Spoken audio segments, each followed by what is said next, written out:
Hi, my name is Debbie Duncan, and I've been asked to just talk about a topic which is quite a wide and broad topic about children and how we help to discuss emotion with them. And that can be quite hard, can't it? And I don't know about you, but this has been a season where a lot of us have talked about our emotions, have spoken about it. There's lots of posts on Facebook. For the last couple of years, you would have heard all sorts of campaigns looking at mental health, resilience, support for people and their mental well-being. And this is something that is really close to my heart. I think, first of all, because I am a mother of 4 grown-up children, and I know I don't look like I should have 4 grown-up children, but actually became a granny as well this year, which was very exciting. But also because I work and teach nurses and have worked looking after and supporting people for a number of years, mainly in primary care. And I would say that over the last 10 years, the number of people that have been coming in to see me while I've been working in the surgery have increased. The number of people that have issues around their own mental health and well-being. Now, we all have mental health, like we all have physical health, and it's really important to remind ourselves about this, that actually emotions and talking about things that affect our emotions is really important, just like checking someone's temperature if they feel like they've got a fever, or making sure that we use preventative medicine like vaccines, or ensuring that we, particularly at the moment, that we wash our hands regularly.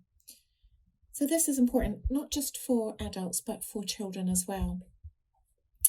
And so yes, this is something that I'm really focused on, something that I feel is really important. And often we don't have the resources to help us as we cope with children, trying to deal with really huge emotions. But actually, a lot of the research looking at resilience, which is one of the topics that you might have heard about and has become quite important over the last couple of years, a lot of that research has actually been really focused in on children. The original research looked at children actually in care homes and said, how could they be so resilient? What we know about children is that actually, yes, they develop and have to express their emotion and learn from them, but often they are resilient. So I just want to spend some time, not a lot of time actually, but just talking about how do we discuss emotion with children.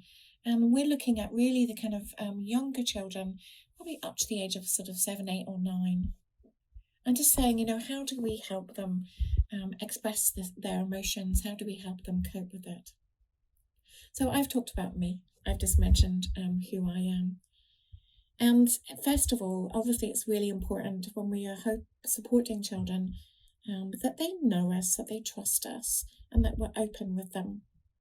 In counselling, some of the things that we, or the techniques that we use, are being open and transparent and honest about how we are. And that should be the same in our relationships with children. Often it's hard though, isn't it? As a parent, we want everything to be okay for our child. We want them to be safe. We want them to feel safe. So an example is we will say, oh yes, let mum or dad kiss it better if they cut themselves and if they hurt themselves. Or perhaps we won't always tell them what's going on. In our home, as our children were growing up, we found it really important that we would spend time after dinner talking through what was going on in our lives. There were obviously big issues that we couldn't share, particularly as my husband was a pastor. But most of the issues that would affect our family, we would share with them and talk to them. And the issues around perhaps even moving home and talking about going or moving to a different church, we'd even talk to them about it. We felt this was something that this impacted their lives as well. And then the other thing that we did do is if we did move, and we would have a service at the start of the Malcolm's Post in his new church, we would actually get the children to talk about their journey as well as ours, because we were so much part of this journey together. We just found it very important that we taught them that life has ups and downs, that we're all involved in the decision making in some of these things, and it's important to be open and honest and express our emotions. And that's what we were able to do. Now, sometimes that's not easy. There was one particular time when one of our children didn't want to move, and it was a hard journey through that process of saying, actually, we understand that, but we feel this is what God wants us to do. And eventually he said to us, I don't want to move, but I know that you've told me that God wants us to. and so I'm going to trust you. And so that was a real challenge as we journeyed through that together, literally. And then as he moved with us to the new house and to his new school. So in any relationship with children, when we're talking to them, make it fun, make it something that they're interested in, and also be honest and open and transparent about the things that you're talking about or discussing with them. And I'm sure that you have come across children over the last few months that have expressed their fear and concern about what's going on in the middle of a pandemic. Gosh, we have as well, haven't we? Often what we've done is we've probably watched the news and discussed this with each other. And it's important to enable them to know what's going on and talk about that too. So I would say the 3 things that are really important before even thinking about the things that you want to talk about children are not being honest, being transparent, and being open. They're really important. And yes, we want to protect our children. We want them to feel safe. We want them to know that we love them and that they are supported. But you can still be honest, you can still be open, and you can still be transparent while you're talking about those things. So those things are very important. And so the few things I just want to talk about now, just focusing in on some of the things that you might want to do. The first is focus on what the Bible says. That's our guidebook. That's that's how we get through life. Trusting and knowing God, focusing on biblical principles, help us in the decision making that we've got to make every day as we journey through life. And some of those principles are really easy to share with children, to show them actually this is a really good thing to do. A good example of this is when Jesus was walking towards Jerusalem, and on the way there he came to a village where he was approached, although obviously not too close, but he was approached by 10 individuals that had leprosy. And so I'm sure they probably shouted across to him, asking him for mercy. And so Jesus told them to head to their priests and tell them that they were unclean. We all step in faith, because obviously in those days they would have been considered as not clean. And that's what they did. And as they headed towards the priest in the village to tell him that they were clean, they were instantly healed. Jesus had healed them. But anyone actually returned. Anyone came back to thank God, and he was praising God for the fact that he was healed. And Jesus made the point of saying, actually, there were not 10 of you, and only one of you has returned. And so that's a really good example of a biblical principle that we can learn about thankfulness. That actually we should be thankful for the things that God does for us. And that's something that we can talk through with children and just find out what they have learned from it and discuss and highlight it. So that's the first one. We should focus on biblical principles, because that's what's going to help them through life as they grow older. You're laying the foundation for them, and you're helping them as they develop. The other is focus on the positives. It sounds a bit sort of simple, but actually sometimes we do read things or things happen in our lives and we automatically turn to the negative, don't we? You will often hear of people talking about someone being a glass half full or a glass half empty. Actually, we're all glass half empty. A lot of us actually feel quite negative in our approach to things. And a good example of that is that if you look out the window and you see it's raining, you think, oh my goodness, it's raining, because you're disappointed. You want it to be sunny. If you live in Northern Ireland, I would say that's most of the time. And even today, I nipped outside to do something and got absolutely drenched. That's part of life and what happens here in Northern Ireland. You just get used to it. That's why it's a green country. But actually another approach to that is to look out the window and say, oh, okay, it's raining, but I need to take an umbrella with me today because I'm going to get wet if I go outside.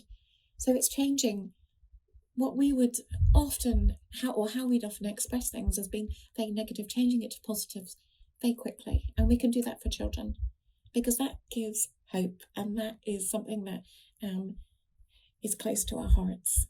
So it's good to focus on the positive. A good example of this, I think, and maybe it's because I've been writing about it at the moment, but I've been writing about the story of Joseph. And he had so many things happen to him, didn't he? His brothers didn't like him. In fact, they told him that they hated him. So, I mean, that's just not normal, is it?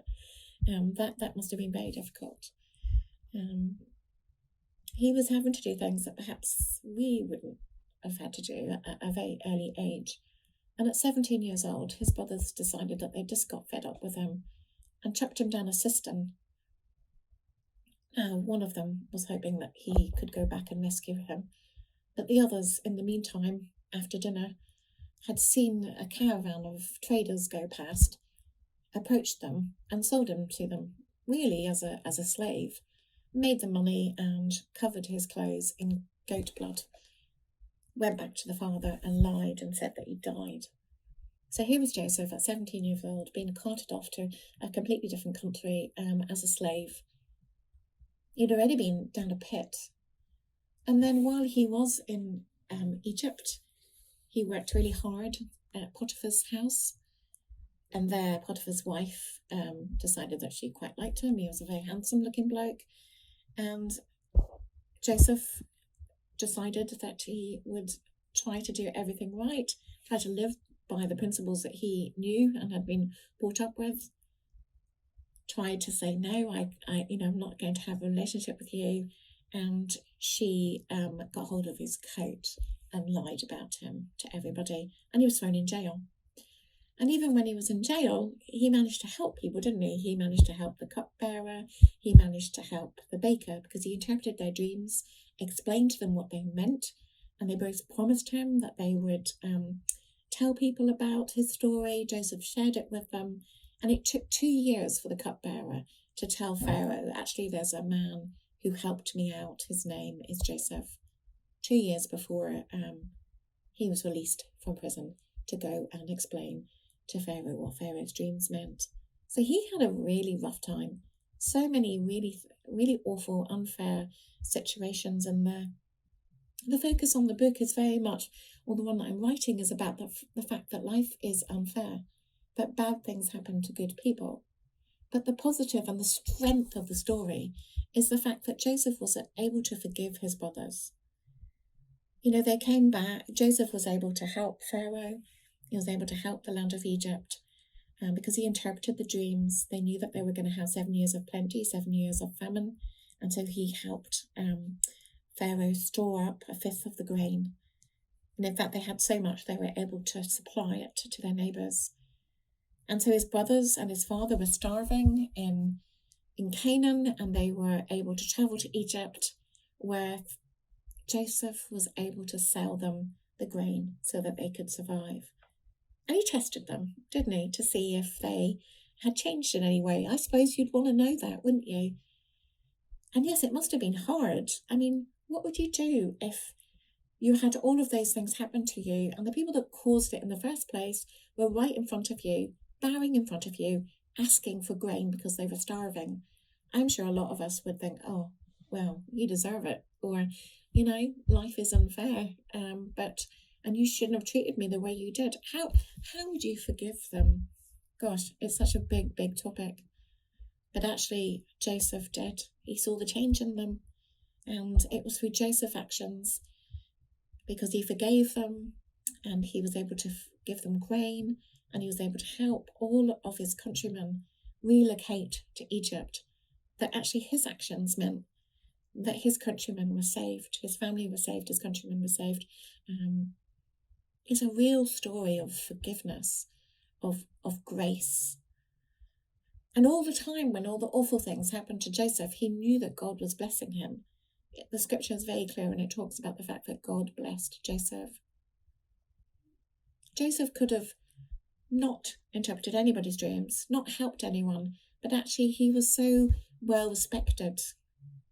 And so the positives of that story have real, if we share that with our children, there's real strength in there for them to learn about the different things. So even when life is unfair, good things can happen in the end. And actually, it's hard to forgive people when things are unfair. but look at the best example that we've got, and that is Jesus, and look at how he has forgiven us. And so, going back to my original point, it's focus on the positives and using these biblical examples to show youngsters that actually there's so many things that we can learn from it. So that's the second one. The third one is help them identify who they can trust. I think this is really important. It's fantastic that children have adults in their lives that they can turn to, whether it's grandparents or their parents, step-parents or guardians, whoever it is. Our families are mixed and blended and so different, aren't they? In our own family, we have got young adults who we've supported and looked after through the years, as well as our own blood children. And that's fantastic.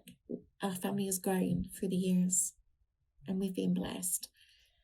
And like I said, they're all different, aren't they?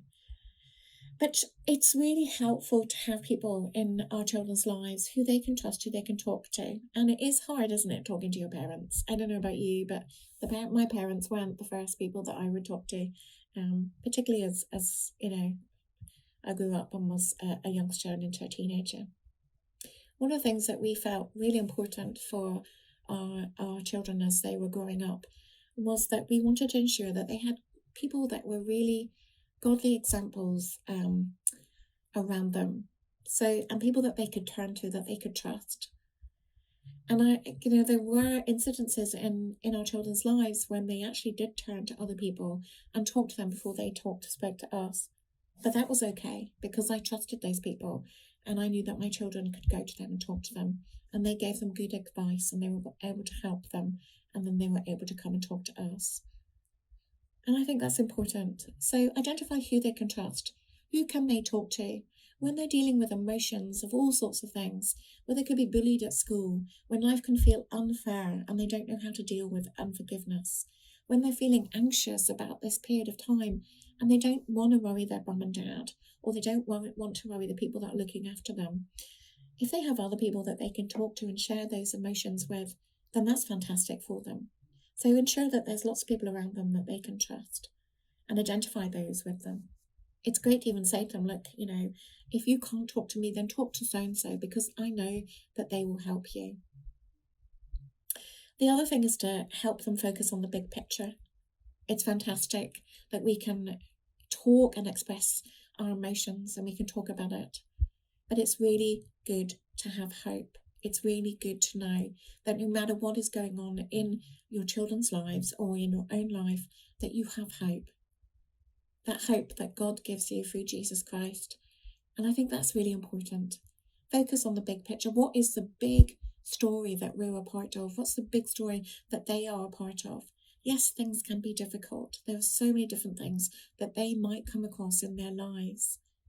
But actually, God gives hope. So that's really an important thing to focus on. And then the other thing that I've just jotted down for this is to say that actually, focus on truth. That's important. We've mentioned about we want to share biblical truth, and that is fantastic. But also focus on the truth as we are talking to them and helping them look at things. At this time, you will know children that have been very anxious, very concerned about what's going on. Some of them probably don't really understand that they can't play with their friends, or they have to wear a face mask when they go out that covers their faces. And I don't know about you, but even going outside into the shops and meeting people that have got face masks on, it can be off-putting. That's not normal. And we have a new type of normal now. And that's hard because there's so much change. It's really good to help discuss some of these things with children. But we've got to do it in a truthful way. It's a bit like fear. We don't want our kids to be afraid. And we tell them not to be afraid about things. And that's great, because we can do that. Perfect love casts out fear. God can give us that peace and help us deal with fear. But actually, there are things that we should still be afraid of, and we've got to be truthful about that. There's things that you and I might be afraid of. Put your hands up if you're frightened of anything in particular. You can mention them out loud because they're not around you. I am actually petrified of snakes. I hate snakes. When I was 10 years old, we lived abroad in Malaysia. And one day I went into the garden and I heard a noise in our back fence. And as I went to have a look, a black cobra raised its head at me. And actually, I had the full head, fangs, everything look at me. Now, God must have been there in that situation protecting me. I do not know how I managed to escape being bitten by that snake. But since then, I've had an absolute phobia of snakes. I hate snakes. And I think it's okay to say to children, there are some things that we are frightened of. And it's irrational, and we don't know why we are scared of those things. But actually, God helps us through. But there's also some things that we should be afraid of. You know, we should, and what we do is we use that fear to help us. We look at the positive side of it. You know, we should be afraid crossing a road. So we press the button and wait for the green man, and we do not cross the road until the green man is there. It's that example. So it's really important to focus on truth, to focus on the things that are true. And if we're sharing and discussing about things about emotion, then be open and honest and transparent about it. And to be able to say to them, I understand that you're afraid. I know that you don't want to go to school because maybe there's someone you're afraid of. Talk about it. Talk about your own experiences. You know what? I think this might surprise you, but actually every one of us were children at some point in our lives, weren't we? We were all children. We all understand what it's like. You know, I talk to, or have spoken to my own kids as they've grown up about bullying. And I was really badly bullied as a youngster, even up to about the age of sort of 12, 13. I shared those experiences with my family. It's good to be able to do that. And we would discuss it at the dinner table. And I would say, look, these are things that helped me. And I know things are different now, but they might be able to help you. And then we sort of then started talking about, well, what does the Bible say about these types of things? And it's, you know, that we should be kind, that we shouldn't bully, we shouldn't harass people. Or if we're talking about Joseph again and talking about life being unfair, then we should act justly with mercy. These are important principles. So those are things I just want to share. It's very straightforward and it's not rocket science, but I'll go over them just briefly again. Focus on the Bible and biblical principles. Focus on the positives of the things that you want to talk about. Always leave them with something they feel that they can use. In the books that I've written about emotion, there's always a section at the end of it for children to read, just them by themselves. And I've always had a list of bullet points. These are some things that you can do if you feel afraid. These are some things you can do if you feel anxious. And it's the same when we're dealing with emotion. Talk about some of the things that they can do to cope with it and to deal with it. Identify who they can trust. Who can they talk to? Who can they discuss these emotions with? That's important. And also focus on the bigger picture. God gives hope. His message is hope. He loves us so much. Sharing those things with our children is the best thing that we can ever do. And focus on the truth. You know, talk about emotion in a truthful, honest and open way. Because as they grow into adults, they will be able to do the same thing. They'll be able to discuss about the things that have impacted them.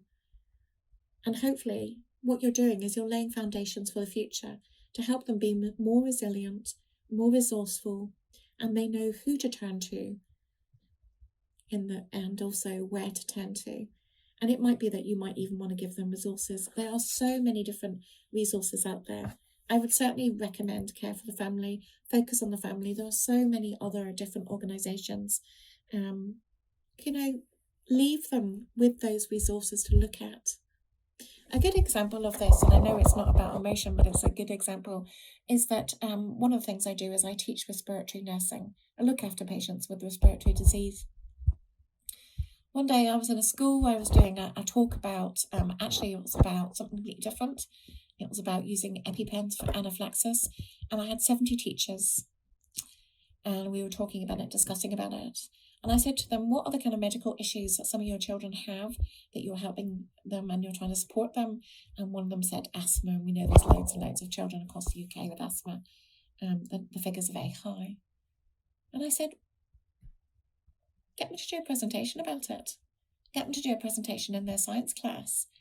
Asthma UK has loads of resources. They can talk about their experiences with the disease, the treatment that they use, and then they can pin it back to the science. And the teacher said, such a good idea, really good idea.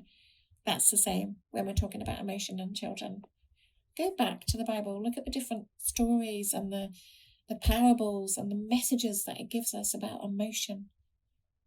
Share those with your children. Talk about it openly, discuss it, pray about it, and look for those resources that help them. I hope this has been helpful. It's been really simple, and just some of the things that I have learned. Firstly, as a mother, and secondly, working and supporting children and young people, not just in our own church, but also through the medical services that that I've been involved in. We all have physical health. We all have spiritual health, but we also have mental health. And it's really important to invest in all of those three areas, because if one of them is affected, then the others will too. So I hope this has been helpful. God bless you.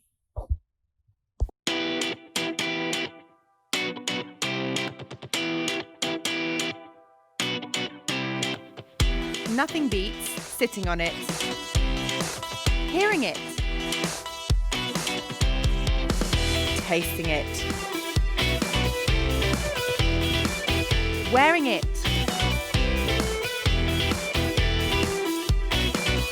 handling it, trying it,